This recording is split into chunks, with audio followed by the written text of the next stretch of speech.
Hi friends, Tamil masala சேனலை subscribe பண்ணுங்க. Video update தெரிஞ்சுக்க பெல் ஐக்கானை பிரஸ் பண்ணிக்கோங்க ஃப்ரெண்ட்ஸ். இந்தியா vs ஆஸ்திரேலியா 4வது டெஸ்ட் சிட்னியில் நாளை மறுநாள் பிளே ஆகுது. இந்த மேட்சிற்கு முன்பு சற்று முன் ஆஸ்திரேலியா கேப்டன் டிம் பெயின் கண்ணீருடன் மனம் வருந்தி பேசியுள்ளார். அப்படி என்ன பேசினார் என்பதை மிக விரைவாக பார்க்கலாம். இந்தியா vs ஆஸ்திரேலியா 3வது டெஸ்டில் Rishabh Pant and Tim Paine வாய் வார்த்தையில் கடுமையாக மோதிக்கொண்டனர். குறிப்பாக ரிஷப் பண்ட் பேட்டிங் செய்யும் போது பின்னால் இருந்து டிம் பெயின், உன்னோட பிளேஸ்க்கு தான் தோனி வந்துட்டாரு, இனி நீ சும்மா தான் இருக்க போற, நான் பிளே பண்ணும் IPL அணியில் உன்னை எடுத்துக்கொள்கிறேன், நான் உனக்கு தனியா ரூம் செட் பண்ணி தரேன், என் மனைவியோடு நான் சினிமாவுக்கு போகும்போது என்னோட குழந்தைகளை பார்த்துக்க என்று நக்கலடித்தார்.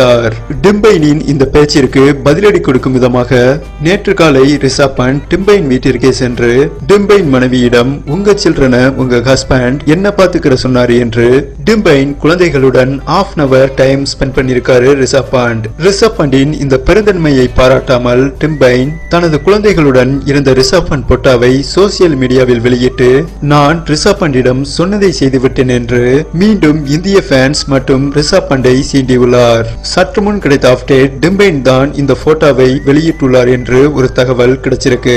சரி ஃப்ரெண்ட்ஸ், நீங்க சொல்லுங்க, ரிஷப் பண்டின் இந்த பெருந்தன்மையை பாராட்டாமல் அதை தனக்கு சாதகமாக பயன்படுத்தி கொண்ட டிம் பெயினை பற்றி உங்க ஆப்ஷனை கமெண்ட் பண்ணுங்க. நன்றி.